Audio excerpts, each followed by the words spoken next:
Hello friends, welcome to A1 IS.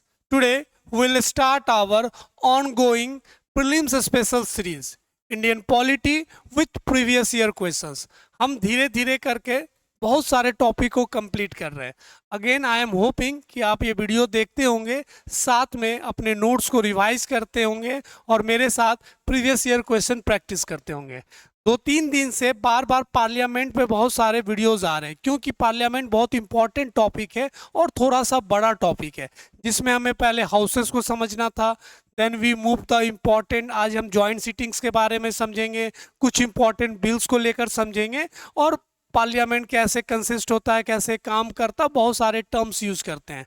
तो ये जो हमारा रिवीजन क्लास है prelims special previous year questions के साथ, ये बहुत इंपॉर्टेंट होता है. धीरे धीरे हम बहुत सारे क्वेश्चंस को कंप्लीट कर रहे हैं. तो ये जो एक पार्ट होता है प्रीवियस ईयर क्वेश्चन, जो बहुत इंपॉर्टेंट रोल प्ले करता है, इस वीडियो के माध्यम से वो हम सारे कंप्लीट कर रहे हैं. तो आज हम जो इंपॉर्टेंट टॉपिक कवर करेंगे, अगेन द पार्लियामेंट पार्ट 3, जिसमें कुछ इंपॉर्टेंट ज्वाइंट सिटिंग को लेकर, जो इंपॉर्टेंट ज्वाइंट सेशंस को लेकर, इसमें कुछ इंपॉर्टेंट टर्म्स यूज किए जाते हैं, ये कैसे प्रोसीजर है, वो सारे चीज समझेंगे और अगेन प्रीवियस ईयर के क्वेश्चंस को डिस्कस करेंगे.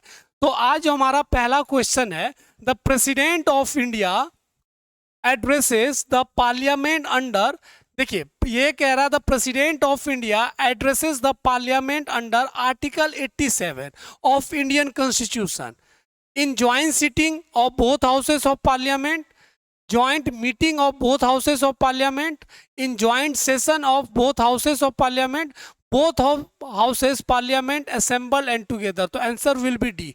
अब यहाँ पे सवाल होता है कि ये ज्वाइंट सीटिंग ज्वाइंट सेशन क्या होता है. तो पहले हम कुछ चीज समझेंगे. पहले ज्वाइंट सिटिंग, ज्वाइंट सिटिंग अब आपने पढ़ा होगा. अगर हम बात करें इसमें कॉन्स्टिट्यूशनल प्रोविजंस को लेकर, तो under article 108 of Indian constitution, जहां पे ज्वाइंट सिटी को एक्सप्लेन किया गया.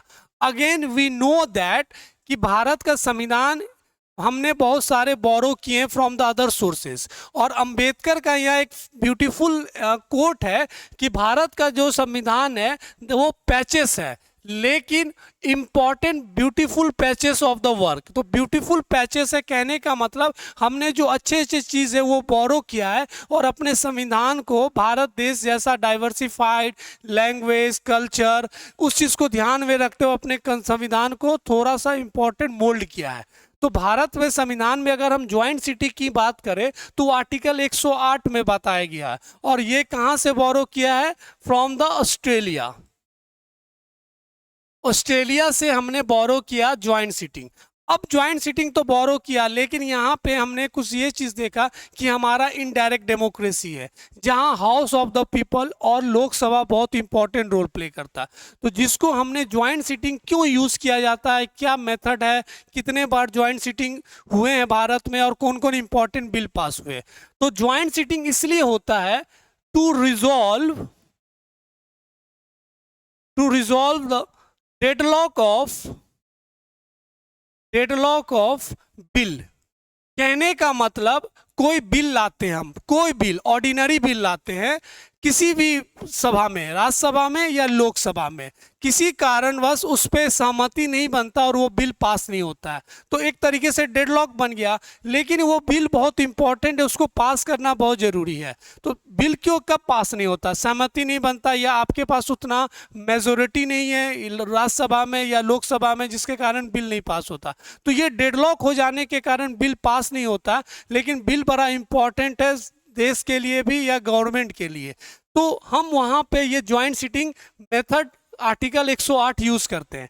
जब फ्रेमर्स ऑफ द कॉन्स्टिट्यूशन थे उनको भी पता था ये डेडलॉक सिस्टम बनेगा, सहमति नहीं बनेगी बहुत सारे बिल में, इसलिए उन्होंने ये प्रोविजन रखा कि आप ज्वाइंट सिटिंग से बिल पास कर सकते हैं.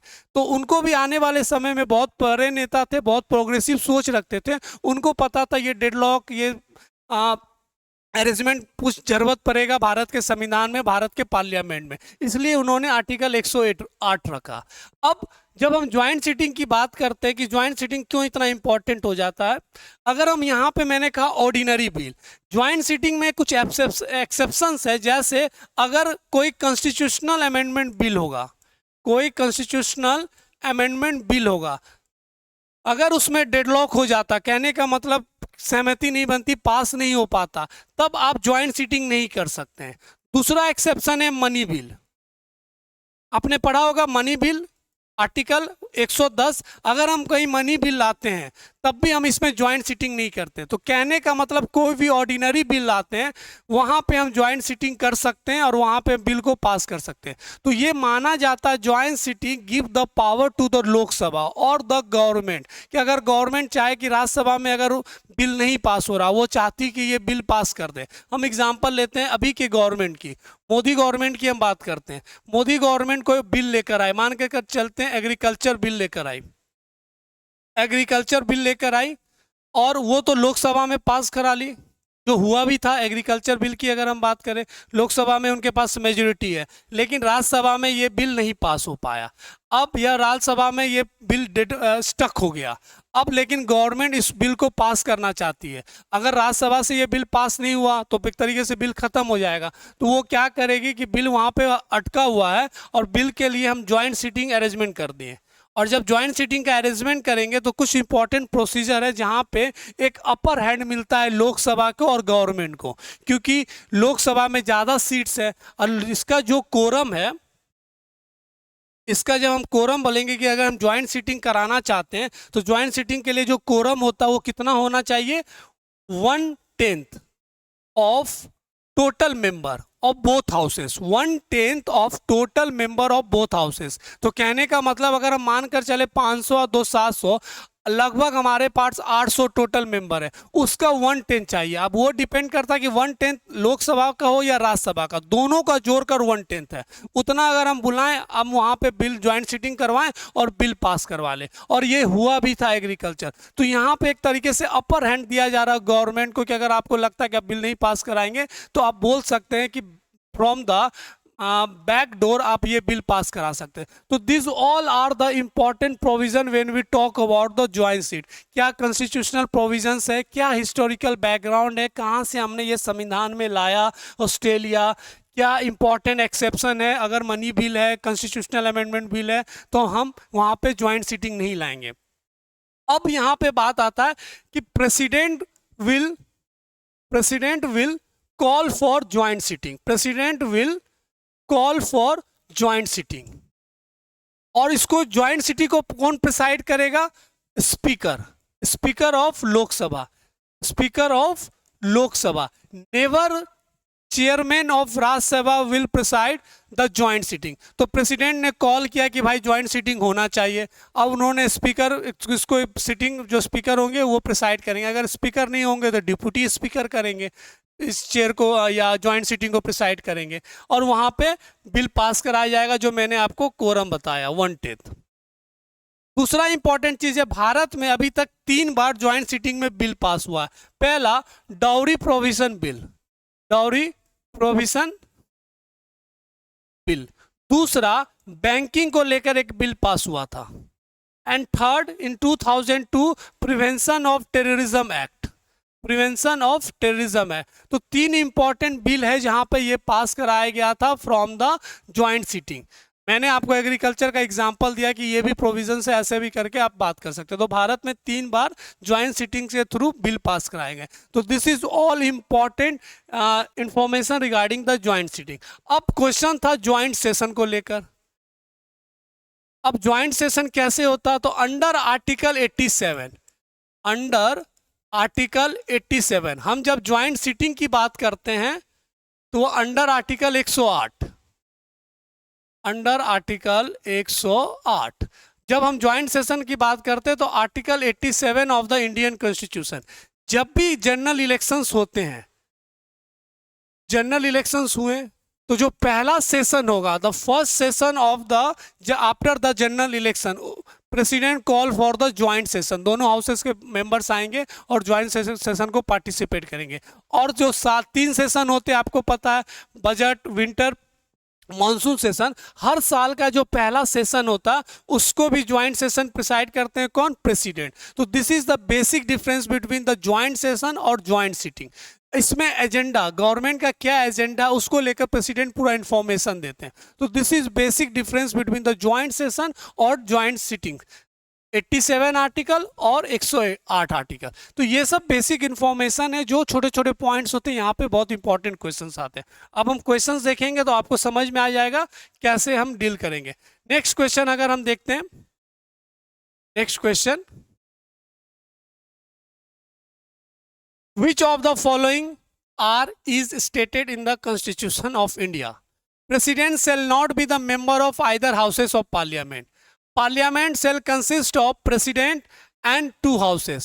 Choose the correct answer both. Parliament shall not be the member of either house. तो आपको पता है कि जो प्रेसिडेंट होते हैं वो पार्लियामेंट के मेंबर नहीं होते हैं।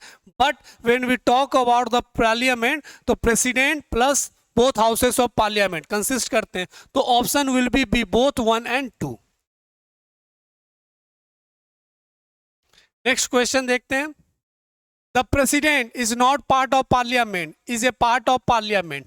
तो मैंने बताया था कि president is a part of parliament. तो जब भी हम पार्लियामेंट को बोलेंगे तो parliament consist of president plus both houses, Rajya Sabha and Lok Sabha. Answer will be B. The parliament is formed by which of the following? Lok Sabha, Rajya Sabha and president. Again this same question लेकिन थोड़ा सा डिफरेंट है। ये एमपीपीसीएस में पूछा गया था 2023। तो याद रखिएगा पार्लियामेंट जब भी बोलेंगे तो सिर्फ बोथ हाउसेस नहीं, प्रेसिडेंट आल्सो इंक्लूड। क्योंकि कोई भी बिल आता है, मानकर चलिए अभी वक्फ अमेंडमेंट बिल आया है, बिल पास हुआ है राज्यसभा में भी लोकसभा में, तो दोनों हाउसेस का रोल है। लेकिन लास्ट में तो प्रेसिडेंट को एसेंट देना है अंडर आर्टिकल 111। 111 में भारत के संविधान में लिखा है कि जब तक किसी भी बिल को प्रेसिडेंट एसेंट नहीं देंगे वो कानून नहीं बनेगा। तो इट मीन्स दैट कि president also the part of the parliament. और बहुत सारे प्रोविजन है, जैसे मैंने ज्वाइंट सेशन बताया, ज्वाइंट सिटिंग को बताया, उसमें भी प्रेसिडेंट का रोल है। तो बहुत जगह पर प्रेसिडेंट का रोल है। इसका मतलब है कि पार्लियामेंट का वो one of the important part है। When India Parliament consists of again President, Rajya Sabha, Lok Sabha. Parliament again President, Rajya Sabha, Lok Sabha. तो answer will B 1, 2, 3।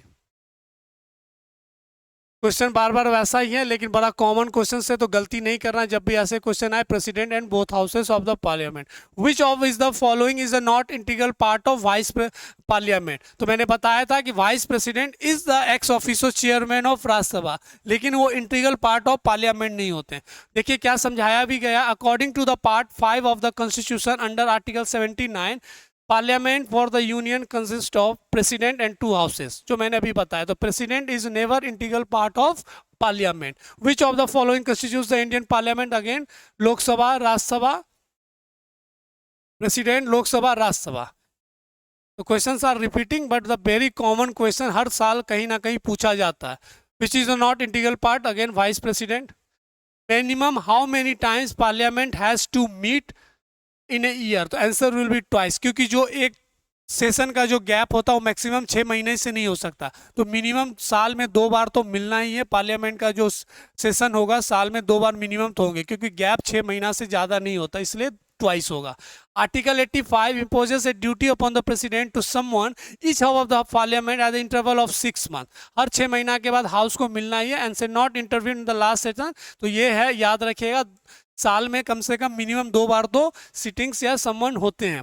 What should be the interval between the 2 consecutive session of parliament? मैंने अभी बताया 6 month। Officers of parliament include, officers of parliament include speaker Lok Sabha, सही है, वो officers होते हैं। Deputy speaker Lok Sabha, secretary general Lok Sabha, chairman of Rajya Sabha. Select the correct from the code. तो answer will be all the 4। All are the important officers of parliament, कि यही लोग important role play करते हैं to the run the parliament, to run the houses.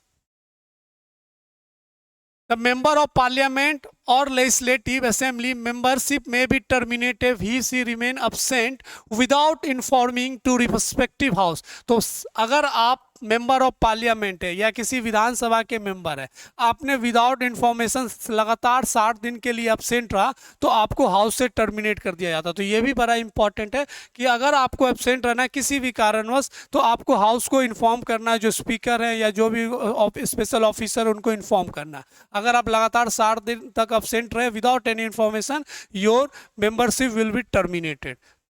तो article 101 constitution is about the vacation of seats कि seats के खाली होने के क्या क्या इंपॉर्टेंट कारण बन सकते हैं। क्लॉज 4 में बताया गया 60 डेज को लेकर।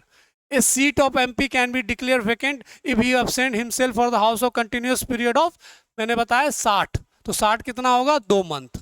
तो यहां से थोड़ा सा घुमा दिया, 60 को मंथ में कर दिया, तो 60 डेज और 2 months.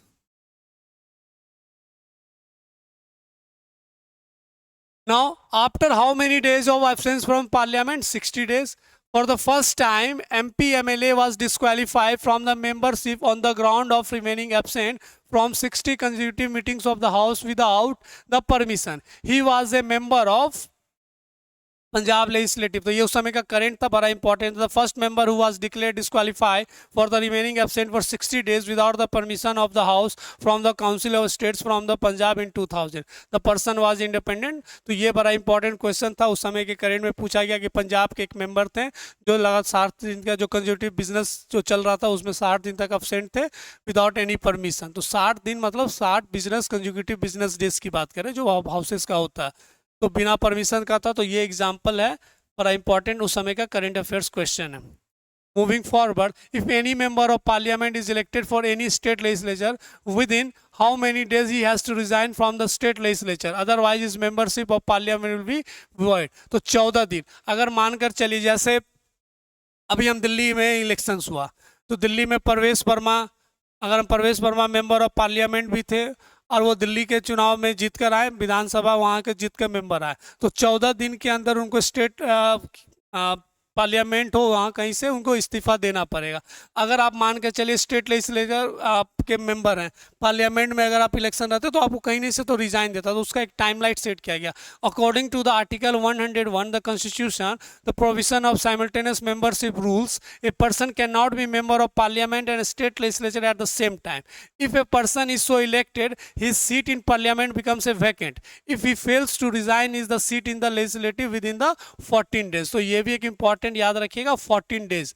Privilege motion can be raised against A minister when he withhold the facts of case or gives distorted version। तो प्रिविलेज मोशन है, बहुत बार लाया जाता है बहुत इंपॉर्टेंट मिनिस्टर्स के नाम पे कि वो उन्होंने प्रिविलेज या कोई इन्फॉर्मेशन को डिस्टॉर्ट किया या गलत जानकारी लाया, तो प्रिविलेज मोशंस लाए जाते हैं फ्रॉम द ओपोजिशन लीडर। कुछ और इंपॉर्टेंट क्वेश्चंस हम देखते हैं।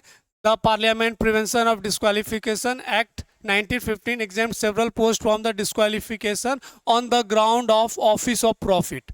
The above mentioned act was amended 5 times. The term of office of profit is well defined in the Constitution of India. तो ऑप्शन ये तो गलत है कि term of office of profit is never explained in the Constitution of India. तो answer will B 1 and 2। तो office of profit को लेकर बड़ा मेंस में हो या प्रीलिम्स में बड़ा क्वेश्चन आता है कि ऑफिस ऑफ प्रॉफिट है क्या, ऑफिस ऑफ प्रॉफिट है क्या। इसका एक फेमस केस आपने पढ़ा होगा, जया बच्चन जो वर्सेस स्टेट ऑफ यूपी को लेकर। जब जया बच्चन एक मेंबर थी विधानसभा, अगर मानकर चलिए आपके वहाँ के स्टेट लेजिस्लेटिव असेंबली यूपी के, तो उस समय उन्होंने कोई पोस्ट को होल्ड किया था। तो ये बड़ा इंपॉर्टेंट केस गया था, फ्रॉम द सुप्रीम कोर्ट के समय गया था, जहाँ पे ऑफिस ऑफ प्रॉफिट को बड़ा अच्छे तरीके से एक्सप्लेन किया गया था। सोनिया गांधी का भी एक बड़ा फेमस केस है, जब सोनिया गांधी या 2004 से लेकर 2014 का जब यूपीए की गवर्नमेंट थी, तो उस समय सोनिया गांधी ने एक पोस्ट होल्ड किया था नेशनल एडवाइजरी काउंसिल करके, तो वो पर भी ऑफिस ऑफ प्रॉफिट हुआ और उनको रिजाइन देना पड़ा था फ्रॉम द रायबरेली। तो ये भी बड़ा इंपॉर्टेंट केस था जहाँ पे ऑफिस ऑफ प्रॉफिट को एक्सप्लेन करते हैं। तो ये सब केसेस आपने पढ़ा होगा जरूर। Who will decide the office of profit, president and governor, union, parliament. तो answer will be an B, this is the important one. ऐसे भी क्वेश्चंस आते हैं। Which of the following provision deal with the privileges and immunities of the members of parliament under the constitution of India. तो 105 में privilege और immunities के बारे में बात किया गया था। मेंबर्स ऑफ पार्लियामेंट उनको भी कुछ इंपॉर्टेंट इंडिविजुअल प्रिविलेजेस है और कुछ कलेक्टिव प्रिविलेजेस की बात किया गया, और वो सब कहाँ बात किया गया? आर्टिकल 105 में। तो ये सब आर्टिकल्स आपको याद रखना है, क्योंकि हमने पढ़ा था पार्ट 5 ऑफ द कॉन्स्टिट्यूशन, जहां पे 79 से लेकर 122 आर्टिकल्स एक्सप्लेन द पार्लियामेंट। तो 105 क्या के बारे में बता रहा है? Privilege and immunities. तो दो तरीके के प्रिविलेज होते हैं, इंडिविजुअल प्रिविलेज और collective privilege. Now moving forward, under which article constitution the courts have been prohibited from the inquiring the proceedings of parliament? तो अंडर आर्टिकल 122 जो पार्लियामेंट के अंदर जो भी डिस्कशन होते हैं उसको लेकर प्रोहिबिट किया गया कि कोर्ट उसमें कोई पार्टिसिपेट नहीं कर सकती या कोई इंटरफेयर नहीं कर सकती। तो this all are the important point when we talk about the parliament. Who among the following the right to vote in the elections to the both Lok Sabha and Rajya Sabha? The elected members of lower house of the state legislature. तो पूछ रहा who among the following has a right to vote in the elections to both Lok Sabha and the Rajya Sabha? तो elected members of lower house of the state assembly, तो ये भी उनके पास rights है। एक द सिटीजन राइट है, जब वो वोट दे सकते हैं, अपने रिप्रेजेंटेटिव चुन सकते हैं, और वही लोग राज्यसभा में वोट देते हैं। कुछ और इंपॉर्टेंट क्वेश्चंस देखते हैं। Which of the following statement is correct? All the member of council of states are elected by state legislative assembly. ये तो स्टार मार्क है क्योंकि इसका क्लियर आंसर्स नहीं दिया गया। Moving forward, the Parliament of India has the power to legislate Union of India, Territory of India, India subject resident and the poverty. The answer will be 1, 2, 3। कि union और territories हमने पढ़ा था कि parliament के पास हो कितना पावर दिया गया, आर्टिकल 3 और 4 में हमने पढ़ा था, और पर्टिकुलर आर्टिकल 4 में हमने पढ़ा था कि पार्लियामेंट के पास कितना पावर है। Union and territory part 1 article 1 से 4 हमने सारा चीज समझा था। Parliament legislate any subject of state list. 3 list होता है, state list, union list and concurrent list. अगर स्टेट लिस्ट में अगर हमें कोई भी चेंजेस लाना, पार्लियामेंट को लाना, तो अगर कोई स्टेट उसके लिए रिजोल्यूशन पास करती है तो हम उसमें ला सकते हैं। तो resolution there are within pass by the state. तो this is one of the important, जहां पे हम स्टेट में कुछ चेंजेस कर सकते हैं स्टेट लिस्ट में। अगेन सब क्वेश्चंस लगभग रिपीटेड है। Parliament can make law for the whole or any part of the India for implementing international treaties. तो उसके लिए किसी का अगर इंटरनेशनल ट्रीटीज को लेकर कोई लॉ पास करना चाहती है तो उसके लिए हमें किसी का कंसर्न नहीं चाहिए, किसी भी स्टेट का। जैसे बांग्लादेश को लेकर हमने बहुत सारे इंपॉर्टेंट लैंड स्वैप किया था, तो उसको लेकर हमें वेस्ट बंगाल से कोई इंपॉर्टेंट कंसर्न नहीं लेना चाहता था। जब इसे इंटरनेशनल ट्रीटीज करते हैं या हमें बांग्लादेश हो या किसी भी कंट्रीज के साथ इंटरनेशनल ट्रीटी साइन करना है रिगार्डिंग कुछ भी, तो हमें पर्टिकुलर स्टेट का कोई कंसर्न नहीं चाहिए। तो without any concern of any state. Who can legislate on subject which are not included in the list of subject given in the constitution? तो पार्लियामेंट के पास है, अगर कोई भी लिस्ट में हमें संशोधन करना है या ऐसा कोई भी चीज़ है जो लिस्ट में नहीं मार्क किया हुआ है, तब उस पर पार्लियामेंट आराम से लॉ ला सकती है। Parliament has the power to make any law, any suggestion regarding anything जो किसी भी लिस्ट में मेंशन नहीं है। तो this all are the important question. The speaker can ask a member of a house to stop speaking and let another member speak. Phenomena is known as the yielding of the floor. आपने देखा भी होगा जब भी लोकसभा या राज्यसभा में या लोकसभा का जब सेशन चलता है तो किसी ने कुछ वो भाषण देते हैं, अचानक वो स्पीकर बोलते हैं कि 1 मिनट आप रुकिए, कुछ वो अगले जो मेंबर है वो कुछ बोलना चाहते हैं। जो ये इंटरप्शन होता है, ये पर्टिकुलर टर्म यूज़ किया जाता है जिसे बोला जाता है yielding द फ्लोर। तो ऐसे भी क्वेश्चन है। The time of 0 hour in parliament 11 AM से 12 नून एंड 12 नून से 1 PM। तो this also known as a 0 hour. यहीं पे क्वेश्चन आवर भी शुरू होता। तो ऐसे भी कुछ इंपॉर्टेंट पॉइंट्स है जो आपको याद रखना। तो this is all about the parliament. कुछ इंपॉर्टेंट हमने डिस्कशन किया ज्वाइंट सीटिंग, ज्वाइंट सेशन को लेकर और पार्लियामेंट को लेकर। ऐसे सारे रिविजन्स हमारे कंप्लीट होते जाएंगे। हम नेक्स्ट में अगेन हमारा पार्लियामेंट का कुछ और इंपॉर्टेंट टॉपिक रहेगा, हम उसको डिस्कस करेंगे। Then we move to the important topics जो हमारा सिलेबस में है। आई होप कि आप बहुत अच्छे से पढ़ रहे हैं, रिवीजन कर रहे हैं और साथ में प्रीवियस ईयर क्वेश्चन को देख और समझ रहे हैं। फिर से हम मिलते हैं नेक्स्ट वीडियो में, तब तक अच्छे से पढ़िए। Thank you.